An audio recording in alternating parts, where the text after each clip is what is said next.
The guest who's going to have a seat with me in this episode is someone I have known for 19 years. He was a sergeant in the Riverside County Sheriff's Office at the time. He is now the sheriff himself, and he's running for governor as a Republican in California. I believe California is in desperate need of an honest, ethical, moral governor with integrity whose only interest is to serve all of California.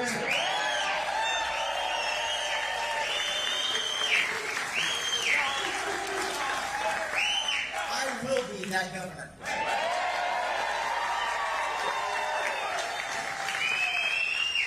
Chad Bianco, thank you for having a seat with me. How's everything in California today? It's going very well. I thank you very much for asking, and thanks for having me here. Chris, it has been a long time. Sheriff, the most striking thing that I see, and when I look back at the video, and we'll talk about the sting that we did back in 2006, the most striking thing to me, shocking really, is that neither one of us had gray hair back in January of 2006. Yeah. How did that happen? I'm not really sure, because it really seems like it was yesterday, but when you see those clips and you see how jet black my hair was, and even the facial hair, it's like, oh my gosh, what happened? Yeah, exactly. Well, for those of you who don't know, in January of 2006, we did our very first To Catch a Predator investigation with law enforcement. We had done two prior, and some of the cases were prosecuted after the investigation, but we had come in contact with the Riverside County Sheriff's Office. Chad Bianco, as a sergeant, was running the investigation. And in the course of 3 days, 51 men were arrested for attempting to meet children for sex. And Sheriff, there was a teacher, there was a Homeland Security agent, there were men from all walks of life, and it got so busy that you actually had to stack people up in a sheriff's mobile home unit in order to process them, because the next predator was arriving. Yeah, that turned into something that we had no idea it would be that serious and that much of an issue for our kids. You know, we were wondering, would we get 5 people over those 3 days? What would it be? And then at that one point, like you described, we had people in the house and other people showing up that we were trying to hold off, or we did arrest 2 people at once, one person coming out of the house and one person going in. It got crazy at a time, and it highlighted the seriousness of what our kids face online, and what we as parents need to be worried about with people trying to victimize our kids. One of the things I remember most was it was the first time that a guy showed up and actually recognized me from the previous investigations at that time on Dateline NBC. And I thought, holy hell, here's a guy who saw this on television, knew it was a possibility, yet showed up anyway to sexually exploit a child. Yeah, I have said this over and over and over, and it was very apparent during that investigation that people who victimize our children, especially sexually victimize our children, there is no rehabilitation for these people, because there is something very, very broken in their brain that thinks it's okay. And that drive is so much. He knew it. He knew who you were. He knew what was going to happen, and he still did it anyway and stayed there. And that's what we found with a lot of these men that we were interviewing, is that they just felt that there was nothing wrong. We were the ones that were awed, because we were thinking it was not natural. And there's something just seriously wrong with child sex suspects that we just need to keep them away from our kids. There's no rehabilitation. Was there a sense of fear or trepidation going into this investigation? I mean, you were putting yourselves out there as the very first law enforcement agency to cooperate with a network television show. Yeah. And anything that could go wrong or did go wrong would be captured, forever by our cameras. Were you anxious about doing that? We were, because in our line of work, we don't know what is going to happen. And if you remember, one of those suspects showed up with 0 identification in a rental car that was rented to someone else, and the only thing in that rental car was plastic bags, gloves, and a shovel. Something horribly wrong was going to happen there, and we knew the potential of all of those cameras in that neighborhood. We knew that something bad could happen. We could either get in a fight with them, we could chase them. Worst case scenario, they could have a weapon and we could be involved in a shooting, and then we would have camera crews that we would have to be concerned for their safety, the neighbors, the suspect, all of our law enforcement personnel. And it really was, while we were excited that we were actually finding them and arresting them, it was definitely very stressful about making sure that it was accomplished safely, and that nothing bad happened. And then we always had to remember that it was those cameras were constantly rolling. What was striking to me during the investigation, and a little bit worrisome at the time, we were working with the online watchdog group Perverted Justice, and they were working as the decoys online. Now, they did a fantastic job, very Yes. ethical, very thorough. They went on to teach a lot of law enforcement agencies how to do this. I didn't have a problem with them, but it was happening so quickly, and these guys were coming so frequently. And I remember going over to some of the folks with Perverted Justice and saying, look, this is great, but don't feel like you've got to prove yourselves or push this or create a situation where we don't know who's coming. Let's just take it as it comes. It's great that we're taking a lot of these guys off the street, but let's not put ourselves in a risky situation, because it was still to this day the most predators to ever show up in a 3-day period. Yeah. And what highlighted it for us, and the good thing for law enforcement though is we always anticipate the extra. We always anticipate something going wrong, because in human nature it will. But while we were talking about all this, and while we were doing this and the people were coming, there's normal things that happen. There's traffic, there's missed directions, there's the wrong way on turned the wrong way on a road. And so while we had our time set up that where we wanted things to happen, we're always early for something, or we're always late for something. Things just happen in life, and that was happening with those suspects. So while we had this nice timeline that we were setting things up to do it correctly and safely, life was happening with these suspects, and they were showing up when they wanted to show up, and we just had to adapt. Sheriff, I have a clip of that investigation. Let's take a look. There you are in the mobile unit. We were approached by Perverted Justice to do this large sting, and they told us that Dateline would be following along. We jumped at the chance. He's actually going towards Schleisman now on Riverbend. That brings back some memories, doesn't it? You had to command the entire investigation from that RV parked in a driveway pretty much right next door to the Sting House. Yeah, and it got so bad. I mean, we thought that was just going to be a nice little prop there that we would have eyes on and everything else. But because people were showing up in the middle of the night, we gave them the address, and then they didn't show. And that first night, someone showed up in the middle of the night. We ended up having to live in that motorhome in that driveway for those 3 days. And so it was an interesting operation, something that certainly I will never forget. And I talk about very, very often about how to run things and expect the unexpected, and you have to adapt while you're doing these, because you never know what a suspect's going to do. I remember, like it was yesterday, the teacher who pulled up in front of the house, contemplated his actions, took off his wedding ring, and then came into the house to meet a teenage girl. A teacher who had kids in his class the same age as the child he was going to take advantage of. Yeah. And he pleaded with me that he wasn't really going to go through with it, that he was married, that he had kids, that he taught kids, that he never acted up or did anything untoward in his classrooms. But you have to wonder, could this possibly be his first time, or what other things has he done? Yeah, that's the thing that we'll never know. For some of the suspects, we did know that this was not their first time. They had been accused of it before and arrested for it before.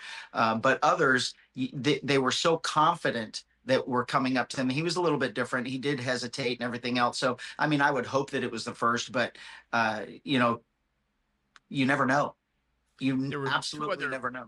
there were two other very extreme cases, and you bring this up. There's a man in his 70s who had was a repeat offender.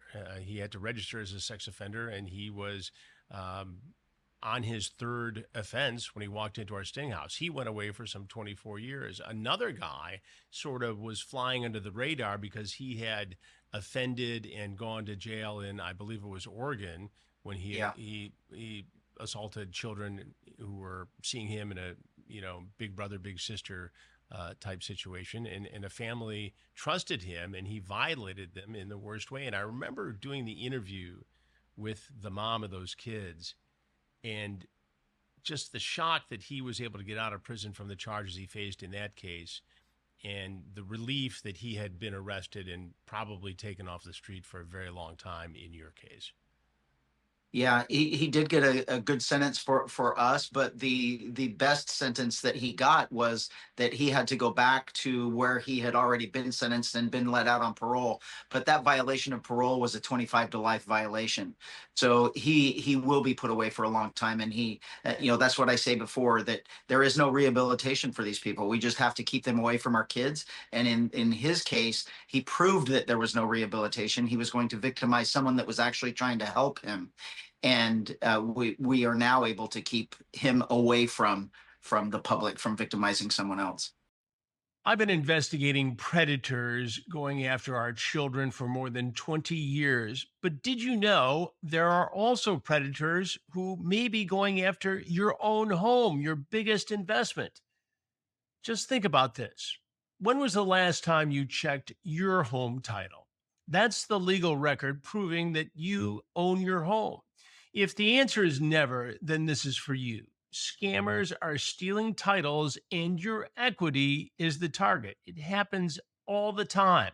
Criminals forge your signature on one document, use a fake notary stamp, pay a small fee to your county, and just like that, your home title has been transferred out of your name. That's why I have partnered with Home Title Lock, so you can find out today if you're already a victim. It's frightening how frequently this happens. Use my promo code Hansen at HometitleLock.com and you'll get a free title history report.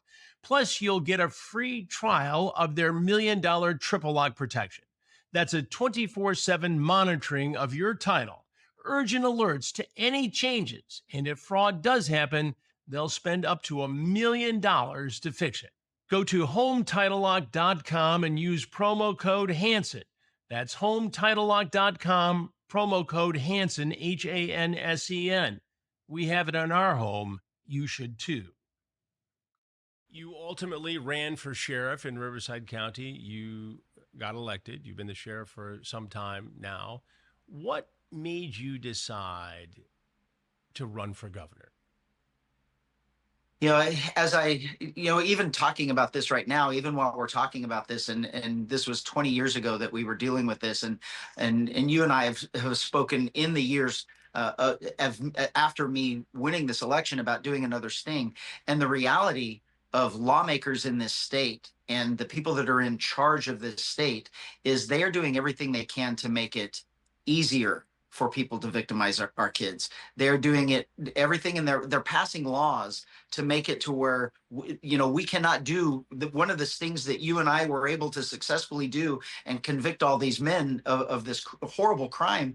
We can't do those anymore in California because the lawyers have come in and the lawmakers have come in and made sure that we can't produce that evidence anymore, and we can't do those things, and they've limited prosecution's ability of bringing up these a fictitious person of someone coming in, and we couldn't do another sting because of lawmakers. But then it's more than that. It's about theft. It's about everything. Public safety in our state is, I've said this over and over and over, for some strange reason in our California government, including our current governor, there is a very sick and twisted, almost a love affair that they have with criminals, and it is their ultimate end goal it's a stated goal. It's not something secret anymore. They don't want jails anymore. They don't want people held accountable for crimes. They care more about suspects than they care about the victims and about us and our property and our lives and everything that's happening in the public safety world. It's more about the criminal. But then it expands into that into every other aspect of our life, whether it's our businesses. They don't want business in California. They don't want us to have our own money in California. We're the highest taxed in the country, and our businesses are the highest regulated. And this is not a one person thing. This is not a Gavin Newsom issue. It's not a governor issue. It is across the board. California government has gone so far against its own citizens, against Californians, that something drastic has to change. And while I am a prominent fixture in California in the public safety world, I do have a very well respected name throughout the state for what I have done in the last 7 years in public safety. We're trying to expand that and just roll that into the head of our government so we can change so many of these different facets of California that are just broken. There's you can't find too awfully many happy people in California of the way their government is treating them with cost of living and taxes and regulations to build or to grow their business or anything like that. Our schools are disastrous. And then you added on currently in this cycle, they're still trying to protect 16 and 17-year-olds and make it okay to sex traffic them. It was a misdemeanor. We wanted it to be a felony, and they fought that. And it just makes no sense. They all have to go. And I really just truly did believe, and I was being told that because of my prominence in the state for public safety, that I should run for governor, and we could make a difference here and get things back to, decades ago, how it really was in California, where everyone was prosperous, and we really did have that California dream. And I want to get back into the governor's race in a second here, but I want to back up just for a moment. You hit on something that is very frustrating to me, Sheriff, and that is we came this close to doing another sting for my current show, Takedown, with Chris Hansen on my network, True Blue. And at the last moment, the lawyers pulled the rug out from under us. And so what you're saying to me is that the laws have changed in California to not only make it difficult for a network television crew to document this sort of thing, but also for you as a sheriff in a major California county to even conduct a sting operation like this to get these guys off the street. Yeah, so there was a lot of what we were doing where you and I, when we had this thing going, where we were going to recreate that sting, and it would have been, I think it was 15 years later, or yes, it was a 15-year anniversary of when we did that. We wanted to do it again to show that there still was a problem and to see if it was just as serious. And as we got into it with the district attorney's office and the attorneys that were involved, it became very apparent that in that 15 years, a lot of things have changed, that we were not able to do those same things that we were doing before. We couldn't. How is that possible, Sheriff? How is it possible that lawmakers could see us as somebody who needed to be restrained and to give greater rights and flexibility to people who would exploit children? Yeah, that's an amazing question. That is an absolute amazing question. And like most things that happen in Sacramento, and I have to say this all the time, everything is done in the dark. It's behind closed doors. No one knows about it. The media just absolutely refuses to tell people what they're doing to us. And then we find out 5 years, 10 years later that this got changed that long ago. And we just never knew it. We never realized it because we either weren't paying attention or we weren't being informed like we should by the media. And we were being lied to by our politicians. I mean, they're trying to make date rape drugs legal so they can victimize younger kids, and the evidence rules, they've made it to where we can no longer talk to a juvenile. I can't interview any juvenile unless an attorney is there. It's gone so far the wrong way to protect criminals in this state. And who do you blame for that, Sheriff? Who would want such a thing in California? I don't know who to blame. It's the legislators that are passing this bill, but are they doing it blindly? Are they doing it? Is it attorneys? Is it anti-criminal? I know the ACLU is completely involved in California. The ACLU is a horrific, a horrible, absolutely horrible entity now. They are nothing like what they were intended to be in the beginning of the organization, and those founders would, I guarantee, they're rolling in their grave into what they've turned into, because it is just an anti-law enforcement, anti-victim, pro-criminal entity that writes bills in Sacramento, that pushes changes in legislation from the past to make it easier for criminals to get out of jail, for us to not be able to hold them in jail in the first place. And it truly has been a decades-long mission in Sacramento legislature, the people running our government. That is their mission. Our governor has made it very clear to everyone that his goal while he is governor is to close as many prisons as possible. Well, the only way to do that is just to release all the prisoners, because as we have seen in the last 10 years, crime is going through the roof. And the only way that he can close prisons is just to not hold people accountable, not put people in jail or prison, and release the ones that are in there. And that's what they're doing, unfortunately. You made a social media post, Sheriff, prior to the last presidential election, coming out in favor of Donald Trump. And I want to play that clip, and then we'll talk about it. For the last 5 years, I've been very critical about our governor for slashing our budgets from corrections, for letting prisoners out early, for closing our prisons. I've been critical of our state legislature for passing laws to make it harder to put people in prison. Law enforcement, apparently, if you listen to our governor, is systemically racist. If you listen to our legislature, our laws are systemically racist. Our judicial system is systemically racist. And I got to be honest, I'm getting tired. I'm getting tired. And I'm wondering if I'm having a change of heart and deciding that, you know what, maybe I've been wrong. And I think I'm going to change teams. I'm all in. And I hope that you're all with me. I hope that you all have this change of heart. You all feel that this is definitely the right thing to do, and you come alongside me in this venture. I think it's time we put a felon in the White House. Trump 2024, baby. Put a felon in the White House. Obviously, you're referring to the charges he faced earlier before the election, charges he overcame in the public's mind, the voters' mind, to get elected in a very decisive election. And it would appear that people all over the country were tired of the lack of leadership, of the lack of energy, and the lack of focus on crime, immigration specifically, the predator issue, human trafficking, sexual exploitation, everything that we are passionate about in our job, Sheriff. People thought the current leadership was not doing enough to prevent. What made you put that post up? It was gutsy at the time.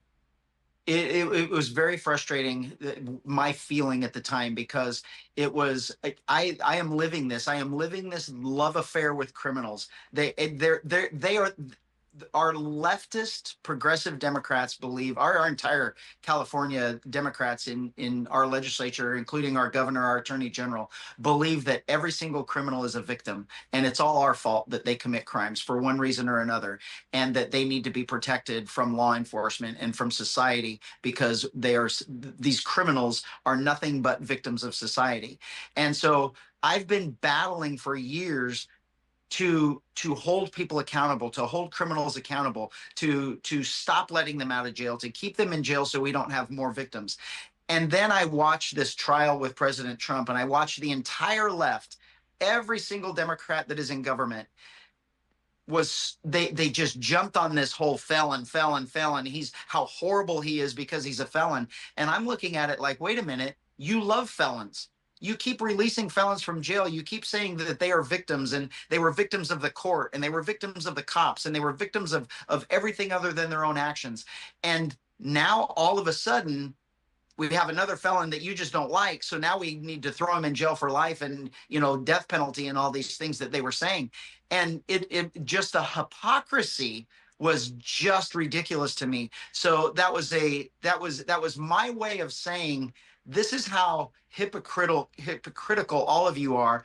And one of them was a post from our governor, because the governor on my way home that day had posted on social media about felon.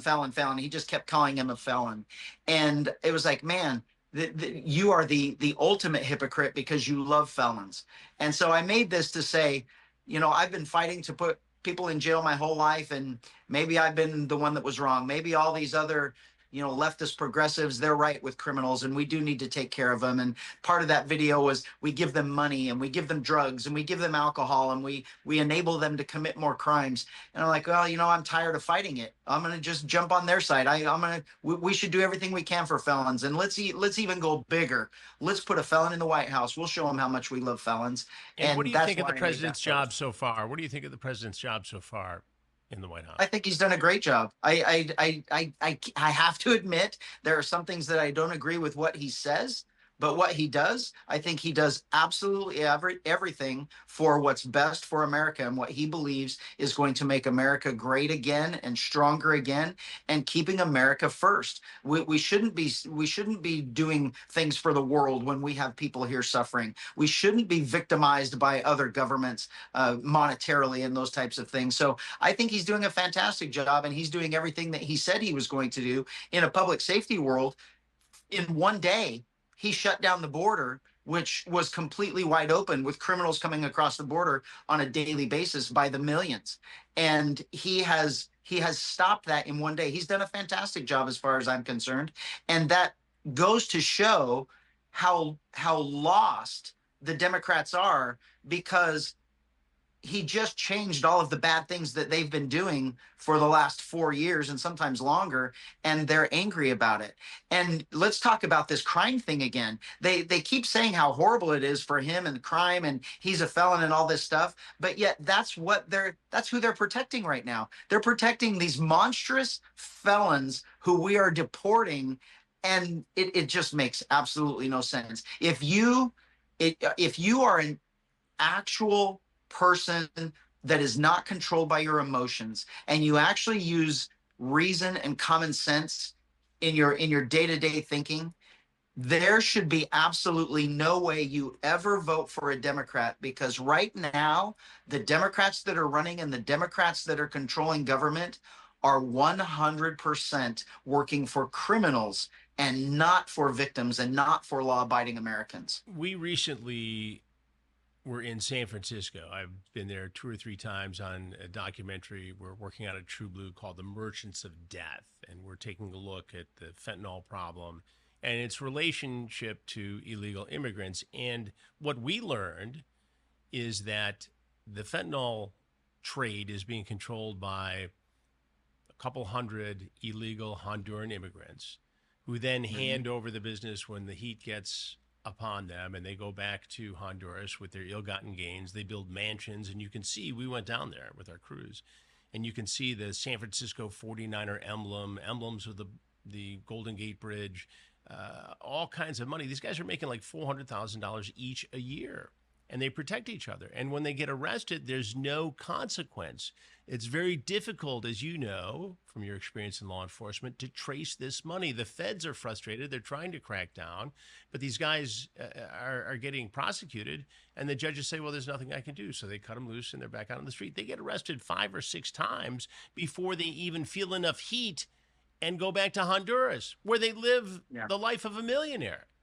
And we watched the impact of, and I want to say drug, but it's really not even a drug, it's a poison, on this community. You can tell who's been on fentanyl for a long time because they're barely alive. You can tell who's just started it because they're clean, but they're out of it. I mean, you can put a camera right in their face and they go back and forth and back and forth. They're in another world. And yet, and we're riding with a retired detective who's been undercover in this environment for 25 years, showed us all about it. Britt Elmore is his name. And even when a cruiser rolls by, they don't care. It just continues. And how do you change that culture? And I know San Francisco may be an extreme example. You may not see that, obviously, in Riverside County where you are. but it's almost like a lawless land in some ways. Yeah, it's not the extreme. It's just worse than most places because they've been doing it for longer. This is part of me running for governor is in the law enforcement world. You know, law enforcement, my day-to-day life is about integrity and honesty. And without that, I can't hold this position. That's just an absolute fact. And it's a fact that the Democrats that are running against me and even some of the Republicans are resenting that everyone knows that I have to tell the truth because that I'm still the sheriff. And so when I say things that seem outlandish, they're not really outlandish. I'm just telling people the truth. And we are starving to know what the truth actually is. And we have to start being real with how we got to this place. And the truth of San Francisco is you can see the pictures of San Francisco 25 years ago when Gavin Newsom was in charge of San Francisco, and his policies are what destroyed that city. And his policies and that progressive left policy, this is a purposeful destruction of the city, all for money, all for taxes, and they're so greedy in wanting money and power that they don't look ahead for the unintended consequences of losing the entire city. They didn't actually believe that all of the people that were making money, that were generating the business, that were generating all the revenue would actually leave. They just thought that they could manage it at the time, and they just keep saying, oh, give me a little bit more money and we'll make it better. But the reality is this was all self-imposed. These are policies that created the destruction of San Francisco. San Francisco arguably is one of the most beautiful, most historic cities in the entire world. And look at what they have done to it. Government did this to it. The lax public safety, the restrictions they placed on law enforcement, that law enforcement could no longer arrest these people that were doing drugs on the street, that we could no longer put these Hondurans in jail and deport them when we found them with loads and loads and loads of drugs. We can't even ask them where they're from anymore. We're a sanctuary state. All of these things were by design to keep them in power, to create a problem. So every 2 years you could come up and stand up and say, I'm going to fix it. I'm going to fix it. And we've been waiting for 20 years for them to fix it while it gets worse every single year. But San Francisco was destroyed. Public safety destroyed San Francisco, and now our businesses have left. Our residents that there are, they're amazing. San Franciscans are amazing, amazing, resilient people, but they can no longer live there. They have to leave their cars open with their windows down so the windows don't get broken because they know people are going to be breaking into their cars to steal their things. When we were shooting this story, one of the crews, I wasn't with them, but the crews were on their way to the hotel where they were staying. They stopped at a convenience store, literally for minutes, and their windows were broken. And they chased the guys away before they could steal their cameras, thankfully, because we would have had to find new cameras to shoot the rest of the story. But that's how bad it's gotten there. Sheriff, you are the second sheriff I know personally with whom I've worked on sting operations to run for governor of a state. Chris Swanson in Michigan, who's the sheriff in Genesee County, is running for governor there. I've done a number of takedown stings with his group of investigators, the ghost team, they call it there.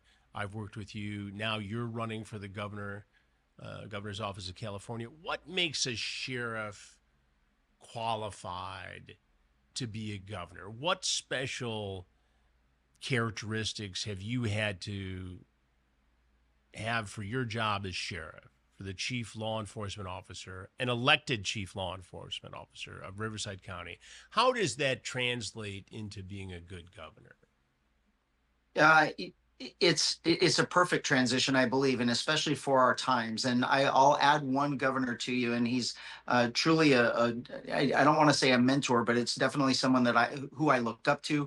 We were acquaintances before because he was the sheriff of Las Vegas, and Sheriff Lombardo as a Republican, ran against a favorite Democrat incumbent governor in Nevada, and he won based on a public safety platform because Nevada was following in California's footsteps. They were 10 years behind us. So we're actually 10 years worse than Nevada was when he won that seat. And he won it quite easily on a public safety platform. And to your question of what makes a sheriff, I think I have 32 years of irrefutable integrity-based service to the people that I serve. My daily job is to serve the residents of my county in a selfless fashion with integrity and honesty. And I've done it for 32 years. And I've done it for the last 6.5 as the sheriff of Riverside County, in a county of 2.5 million with a $1.2 billion budget and 4,500 employees. It is a massive organization. It is a massive organization based on providing the absolute best public safety service we can to keep our residents safe. And it's not rocket science. It's right and wrong. It's common sense. It's reason. It's the ability to be a problem solver. It's the ability to identify something that's wrong, and rather than have committees to fix it or look to somebody else to fix it, you dive right in and you make sure you fix it, because life and death could be at stake. And we're just taking that mentality, that experience that I have for 32 years, and we're just going to take it to a state level, to a little bit bigger of a stage, and we're going to serve all of Californians instead of just Riverside County. And what people are looking for, my belief right now, is people, the regular people. I'm not talking about Democrats. I'm not talking about Republicans, those people that their entire identity revolves around politics. I'm talking about just your everyday, normal Californian, regardless of political party. We are absolutely starving for someone with leadership ability, integrity, who is completely honest with us, that we can trust is being honest and truthful with us, and that is doing something for us rather than a special interest or personal interest. And for me, and how I act, how I believe, what I've done for 32 years, that's what a sheriff exemplifies. And from one of the largest, most respected sheriffs in the state, it's resonating quite well with our voters in California on both sides of the aisle. Well, I think there are a lot of people who would argue it's about time, and you've had a lot of major cases, violent crimes. You've dealt with immigration. It's a microcosm not only of the state of California and Riverside County, but it is a microcosm for the rest of the nation. And I do see sheriffs who have this trait, and it's a difficult walk sometimes, because you are elected by the public, and so you have a certain amount of constituency services that comes along with that, but you have to, as you said, live this life that is beyond reproach. And I got to ask you, there was a high profile case, not a crime of the century or anything like that, but a lot of people were curious about it. A tragic case. The former NFL quarterback and auto exec now, John Elway, and his good friend and manager, agent Jeff Spurbeck, were on a golf course, and they were coming back from an event, and they were all riding on a golf cart, as anybody who golfs has many times over the years. And somehow Spurbeck fell off the golf cart and tragically died. It was initially investigated by the sheriff's department. Is there anything that you found about that? Any conclusions that you've drawn about that case?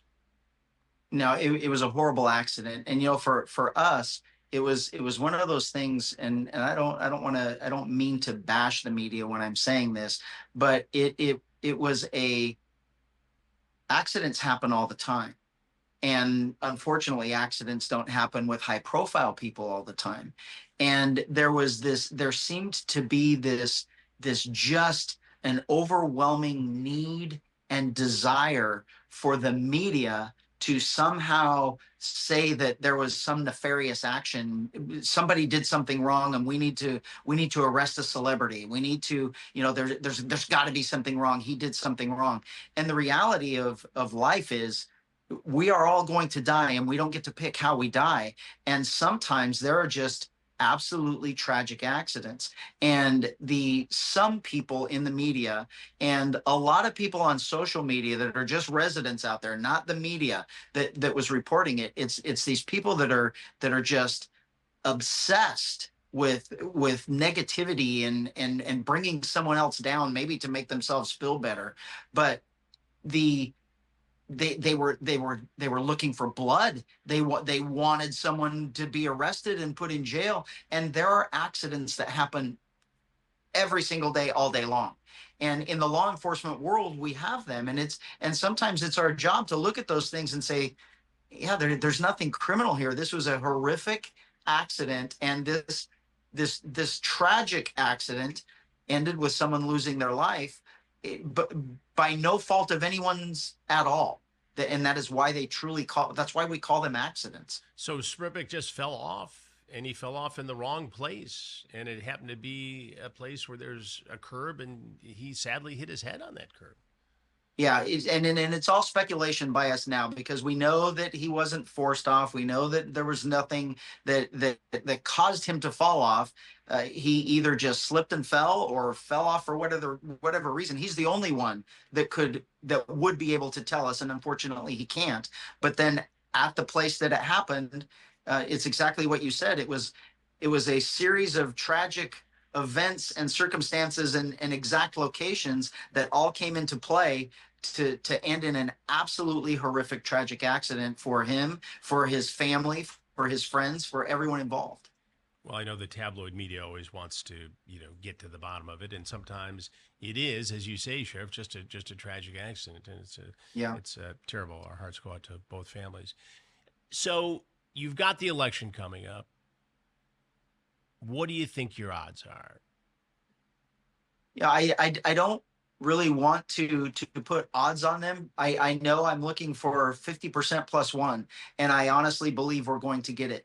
We're at a place in California where people have had enough. We have long-standing Democrats who are coming onto our team that want to help us, that are saying that they need a difference. We have people that have never voted in their lives, that are in their 40s and 50s, that have been under the belief that their vote doesn't count and their vote doesn't matter, and they've just never cared enough. And that's one of the reasons why we're here. Apathetic voters that just don't care enough to pay attention, or who they're voting for. Or one of the things of why a sheriff, it's leadership. We don't elect leaders. We elect people, politicians, and we put them in leadership roles. And unfortunately, that's not how you put leaders in place. That's not how leaders should be installed into, especially our government. And leadership, my personal belief is the number one the attribute of a leader is you absolutely must care about other people more than you care about yourself. And then you don't get to wake up and say, I'm a leader, put me in that spot. It's other people that say you're a leader. It's other people that recognize that you have that leadership ability. And when we look at this list, that's going to be all of the people we have to vote for. When you look at resumes, I will be the only person on this ballot that has the resume of leadership and government service, of selfless government service and leadership, that we should be putting in this position. So I believe that the circumstances that we are in, the place where people are at in California, where they know we are broken, they know that one-party rule has completely destroyed our state. They know there are Democrats that are saying they can no longer vote for Democrats. And I believe that this law enforcement background that I have and my 32 years of doing it are going to be a beacon of hope for people to support, knowing that we can make some great changes in California. Chad Bianco, Sheriff of Riverside County, California, Republican candidate for governor of California. Thank you for having a seat with me. Good luck to you, and we'll stay in touch. Very good. Thank you very much. Chad Bianco, thank you. That's it for Have a Seat with Chris Hansen on this episode. Boy, that's really amazing to think that he and I go back 19 plus years. And maybe if he's elected governor, we'll be able to do another sting in California. We'll see you next time.